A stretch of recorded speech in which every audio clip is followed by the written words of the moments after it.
Oh, shavers. Hey. Hi. Hey. Chookers. Today we are celebrating that we are not the news. So we are actually going to look at something that is not exactly topical. What the fuck was that?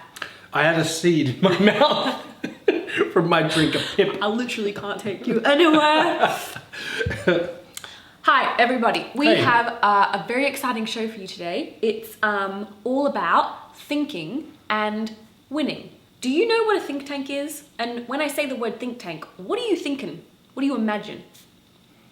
My best understanding of a think tank is from that Jean-Claude Van Damme, Mickey Rourke film, where he's like in a think tank for anti-terrorists or something like that. Someone help me out with that. I don't remember the name of it. Rodman's in it as well. It's called Double Team or Blowback or Double Blast or Team Double or something. Beautiful. Anyway, there's a think tank. It's like government or private organizations get a bunch of people together who are like leaders in their field, and it's all like, come up with solutions for blank. And then they do that, and then they make proposals to the government. Am I on the right track? Yeah, you actually had a much clearer understanding of a think tank than I did. I don't know. First time I heard the expression think tank, all I thought was like a big brain with caterpillar treads. 100%, right? Yeah. A think tank. Just like it's a cool... See? And I wonder, like, when we read the... Like, when the news sorts of reports on these, like, top 10 COVID responses, it's taken for granted, like, there's not a lot of context for... It's really no more credible than when the news is like, oh, the latest results on who the most beautiful woman is. Yeah. And it's just like, it's just Vogue has decided, and that's apparently... Yeah, what's the methodology? But I looked at the methodology for this result, and I also looked at the other things that weren't really reported on from this report. So the way that the news media tend to report it was like, again, the top 10, and we'll get to that. But first, let's learn a little bit about think tanks and what they are and who this lowly worm industries is. Wait, let me just make sure if it's lowly or lowy, because I've written it both. Sound guy. Lowy. Stonk. Oh, is it Lowy? Mm-hmm. Oh, that ruins all your... Frank Lowy word. All right, I guess I should ask, before we get too far into it, do you have any idea what the Lowy Institute specifically is and who Frank Lowy is? Also verbs. No, I don't know if they're one of them good think tanks or one of those evil think tanks. Guess we'll find out. Frank, where do you stand on issues what I have opinions of? All right, so it turns out this Lowy place is actually just in Sydney. It's not in some weird, like, sort of cabal Geneva island. Or something. Yeah. All right, okay. It was set up by Frank Lowy Worm Lowy, who happens to be the billionaire chairman of the Westfield Corporation. They sound like a nice organisation. You are familiar with the Westfield shopping centres, right? Oh, that's them. Yep. Okay. All good things come out of Westfield. The Lowy Institute has been described as neoliberal, centre-right, and or reactionary from the Wikipedia that I stole this from. I think we can all agree that those are good and definitely not an issue when reporting on their facts. Turns out a think tank is just a research institute that does research. I think we've got a clip of that in action. Doing research. So much freaking research. I read an article called Making the Radical Seem Reasonable by Nick O'Malley that says, think tank directors generally agree that their key role is to bridge the gap between other sources of information, such as media or academia, and policymakers. O'Malley also points to the book Political Troglodytes and Economic Lunatics, where author Dominic Kelly argues far-right ideologues in Australia use think tanks to lend credibility to dubious research to shift public debate and government policy. Right, so we're getting kind of into that IPA type space where What's IPA? The IPA That's is a right-wing lobby group that basically says, you know, hey, instead of looking after the poor, maybe we could mash them into a fine paste and just put a hose directly into Gina Reinhardt. When I was trying to get a sense of like what do these people actually believe, I read an article by journalist and comrade Anthony Lowenstein, who is the author of Disaster Capitalism, Making a Killing Out of Catastrophe. Oh my god, where are these people getting these excellent book names? I struggle every week to write a title for these fucking videos, and these people are just like, I'm a fucking... I guess that's why they're proper people and we're just on YouTube with no subscribers, okay? Difference. Anyway, he also wrote... politics. He wrote this sick burn of the Institute back in 2013. The Lowy Institute sees itself as Australia's leading foreign affairs think tank. Its fellows and staff routinely appear in the media pontificating about global affairs, including a push for greater defence spending that would allow countless contractors to earn billions of dollars. I also have to say in researching this that I found on the Lowy Institute that they still have a Google Plus profile linked in their footer that doesn't go anywhere. And I do want to remind everybody that Google Plus profiles haven't been a thing since like 2019. So these guys are guiding policy and they can't even use Google properly. I know. So I think we just I just wanted to give some context about who these people are, and that maybe we should consider like their results with a teeny grain of salt. Yes, all right. So they're an organisation of right-wing megabrains who, you know, convene and come up with, you know, cogent arguments to convince the government to spend your money on American helicopters instead of feeding the poor and clothing the homeless. Notably, they also release their publications for free, and they do have like a fairly fancy sort of, like this report in particular, this COVID response analysis, was, I mean, go and check it out for yourself. It's kind of fun. You can scroll around and it's got sort of like interactive graphs, which I do think are fun, right? Everybody loves that. So now we've got a bit of a picture of what this Lowy place is. It's a totally legit, non-problematic think tank that has come up with what they call the COVID Performance Index, where they deconstruct the global pandemic responses. That sounds nice, doesn't it? Okay. We're a country of competitive crybaby sports cunts, and I think we all know that we'd like to be the winner of this very unbiased list. But the caveats are that they only had 98 countries with enough data, and notably China is missing from the list because of, you know, the secrets. Okay, they didn't volunteer the information. Yeah, no. The way that they pulled the data was that they were looking at these 6 data sets. What's their criteria? So it's confirmed cases, confirmed deaths, confirmed cases per million people, confirmed deaths per million people, confirmed cases as a proportion of tests, and tests per 1,000. All right? So the winners are, and it's in this order, going from 10 to 1, Sri Lanka. Nailed it, boys. Well done. Latvia. Not just Australia at number 7, so boo. Iceland, Rwanda, Cyprus, Thailand, Taiwan, Vietnam, and New Zealand. Okay. Taken out the top spots. Who do you think would be in the top 10 for worst? Oh, for shittiest? Yeah, shittiest. America, UK, France, Germany, Italy. Your classics. Yeah. Your classics. Okay, so this is from... all the old world leaders who shat the 88 bed on this. to Yeah. 98. So it's Chile, Ukraine, Oman, Panama, who am I? Dance, Bolivia, USA, Iran, Colombia, Mexico, and Brazil. Overall, trends they noticed were small population sizes tended to fare better. Economic development, either developing or advanced, ultimately also ended up not making that much difference. They cite that basically like the fact that being an advanced country versus a developing country, because the measures were sort of so low tech, it didn't really make that much difference. Another thing that is to do with perception is that they actually broke the world into 3 major political classes. They had authoritarian, they had hybrid, which is defined as like a little bit autocratic but also a little bit democratic, and then straight up democracies, to see if there was any difference in the way that those, ideologies would make a difference. Kind of like when you play in Civ, you're like, I'm going to be democracy because I pick fascism, yeah. So what did our shit-munching country come down as? Are we officially a democracy? Where did you think we should be? Yeah, I don't know. Is there a separate section for countries that are completely in the thrall of the Murdoch media? Boom! Oh, yeah. Well, okay. So how do you? So their premise obviously pretend would democracy. be this is obviously like the most reductionist, like most simplistic view of these things. But say if you're an authoritarian, how we like to do things here on social. Absolutely. If you're an authoritarian regime, you would presume that there's an element of like super mega fucking control over your population, and therefore maybe there would be a swifter ability for a response. Well, isn't that the idea behind getting a handle on it in China? They just went, stay the fuck home and wear a mask, and everyone went, okay. It wasn't just stay the fuck home. They were like, they locked people into their houses. It wasn't like, do you think like... Don't try to break out of your locked house. But yeah, if you have a viral outbreak in a game of Tropico, you just burn down the flats, right? Yeah, there's a little... So interestingly, do you feel like... we're out of, again, authoritarian regimes would include things like Saudi Arabia, Myanmar, Zimbabwe, Russia, etc. And then hybrids would be places like Pakistan, Turkey, and Guatemala. And then democracies, your classic boys, your Australias, your UKs, your New Zealands, your Uruguays, and your Costa Ricas. Do you have a sense of which one of those would be more effective in terms of ideology? Well, I think democracies like to frame themselves as the ones that would work hardest to save human life.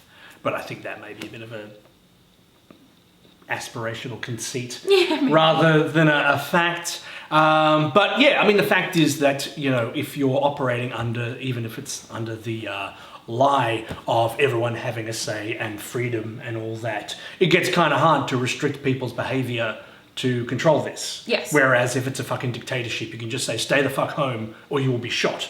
And people would just go, all right, fine, I'll stay home. I'll put the mask on or whatever because I don't want to get shot. Whereas, if you can walk around in front of a cop with no mask on and be like, up yours, freedom, then, that makes it easier for, control to be lost. So ultimately, democracy started out with the worst responses, which, that kind of makes again, sense. because it's hard to you can't force people to do things. But they ended up faring the best. Oh, ultimately. So, yes, I think because then there's like a humanitarian rollout of the thing where it's like, we actually do want to like... That's right. murder. Our gimmick is caring, so we have to save the pause, even though we would rather not. Authoritarian regimes had a fairly sort of strong start, but then sort of came back, and they're sort of coming back together now. Like obviously put the thing up, and hybrids straight up the worst. Now I don't know if that's because hybrids tend to maybe be the most politically fractious, tumultuous or something, because they got a little bit of people having control. But again, I think it's so hard to say, like with the way that they put the abstract for that part of the graph, where you're like, is that really like, what does that tell us? So they present all this information, and most news sources sort of was just like, Australia in the top 10, like that was the takeaway. That was the takeaway, yeah. Or like, and then the other sore loser ones were kind of like, Australia not the toppest, like New Zealand beats Australia. So let me get this straight. This right-wing think tank that wants the Liberal Party to stay in power comes out and says, look, we crunched the numbers and we did great. Excellent job, Morrison. Excellent job. Not on statewide, we can't acknowledge that, but as a country, nailed it. Okay, so we have this top 10 list, and the world is now clearly going into the division of people who have fucking handled this shit and people who have not really handled this shit. And there are so many factors at play. I don't think that this institute's research probably speaks to all the things. And again, it's only 98 countries had data available, and it's very it also as well. requires all of those countries to have consistent and accurate reporting. And be willing to disclose it. There really does seem to be an issue with the size of the population too. Like smaller countries tended to fare better just in general across the board, and I assume that's because it's easier to control and stuff within a smaller population. So I think moving forward, we basically live a normal life, and like at least 50% of the world, maybe more, is really living not a normal life. Oh yeah, like, friends in America are all like, fuck, you guys are having concerts now? Oh my god, we're just like going to the club at this point. Like wrestling's like coming orgies back. are back. Orgies are back, guys. Orgies are back. I better wash my balls. Finally. I've been holding off for a year and I've finally got a reason to scrub my nails. I really need to clear my belly button. So yeah, do you think that having this sort of the people who have hoops of virus and the people who have managed to almost fundamentally eradicate it, do you think that will create some divisiveness across the globe? Potentially. I mean, I'm sure, any like people in America who aren't in one of those fuckhead states where they're just pretending there's no coronavirus, I could see them looking at us and being like, how come they get to have gatherings? But on the other hand, people will get super complacent here and we'll have continuous outbreaks, and we seem to be sort of getting our handle on them so far, but it doesn't mean it couldn't get wildly out of control. Well, again, Perth just had that outbreak, so we're with you. We're thinking of you, comrades in Perth, but also... Well, New South Wales is just sort of getting back to normal again now. Yeah. So, don't know, maybe they'll be jealous. Jealous? I think I don't mean jealous. I don't mean jealous. I meant like, will there be will we be invaded by a COVID-rich country? No. So in that report, they obviously made a distinction between developing and advanced countries. Will there be sort of like in the future distinctions between people who like nailed their COVID response, therefore are COVID eradicated or COVID normal countries versus the sort of riddled with the COVID's countries? Like, will there culturally be a difference? Like, will there, I don't know, because these people have to go inside for the whole time? I don't know, like... you mean like when people are rude about going to Africa because of Ebola or something like that?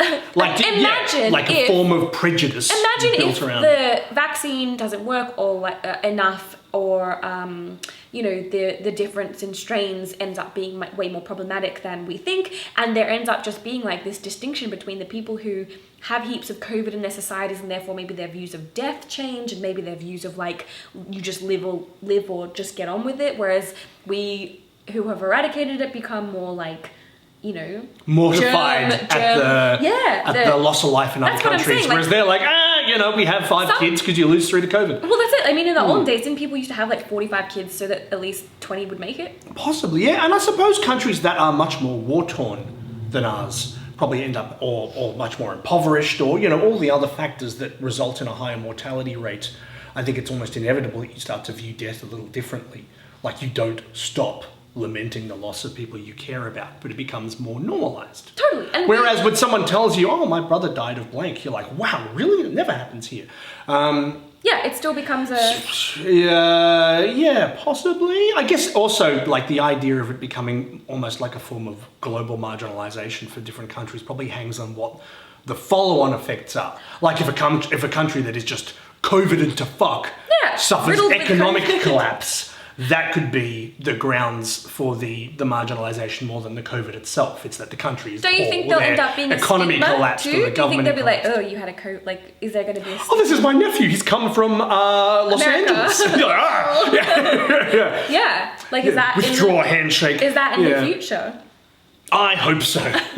More division. Well, here's to division and Here's to New Zealand lording it over the rest of us. Good job, New Zealand. For having their shit together. Yeah, so that was the Lowy Worm Institute's report about who won the COVID competition globally. Congratulations, New Zealand. So now we hit the ground running with who these fuckers are, the Lowy Institute and what they're about. So what is their agenda in releasing this? Because it's not like someone paid for this to be done. Someone paid for all these motherfuckers to get together. Someone paid the media to cover it all and stuff like that. So what's their agenda? Are they using this as grounds to say, see, we did really well, open up the economy? Or are they using this as grounds to, let's build more coal plants? Based on this. What do they want? Yes. What are they up to? What are you up to, Lowy? So I think we've yet to see. So what they seem to do is they say that they're an international focused think tank with a focus in Asia Pacific. So maybe by putting these rankings together or whatever, like this is just part of policy suggestions that would go forward to basically opening up a pan-Asian Pacific. More oil from East Timor. Maybe, but also maybe like opening up some kind of pan-Asian trading again, or like arguments for economic, something like that. I don't know. I think we've yet to see but I think we know that there's got to be something. I don't know, but something. I mean, it could be as simple as come the next election, we now have statistics saying, Australia did Scott great. Morrison, so thanks to Scott Morrison. I mean, obviously too bad for Grandma and Grandpa, they didn't make it, but what are you going to do? So it could be something like that. But we'll keep an eye on it. Fling out next year when we go into election, so they can say, look how well we handled Australia, this. top 10. I wonder Morrison how much money they're trying to steady-hand pay. at the wheel. Yeah. Could we pop that up a few notches, please? We did let an entire boat just sort of dock, but how many points is that? -10 for the boat? I love how wonderfully old school the idea of a plague ship is. That's a Nosferatu shit, isn't it? Yeah. Pulls up and the zombies just spill out like a full ship. They sorted it in Venice. They had that fucking island where they're like, can you please go to the island first because you're not just coming here with your fucking disgusting... Off to Leper Island. Yeah, get out of here. Oh, so offshore processing was the solution. So there we have it. Our good friends at the Lowy Institute have come up with some excellent reasons to re-elect the Liberal government at the next election because we did so well. Thanks, Morrison. If you conducted your own think tank on the response to COVID and how it affected the global economy, let us know in the comments below. Other than that, wash your hands, don't lick urinals. Clean your belly button. Clean your belly button because orgies are coming back. And tell a friend about this thing that we're doing because, Surviving the pandemic or running our show? Both. Running our show. Like, share, subscribe.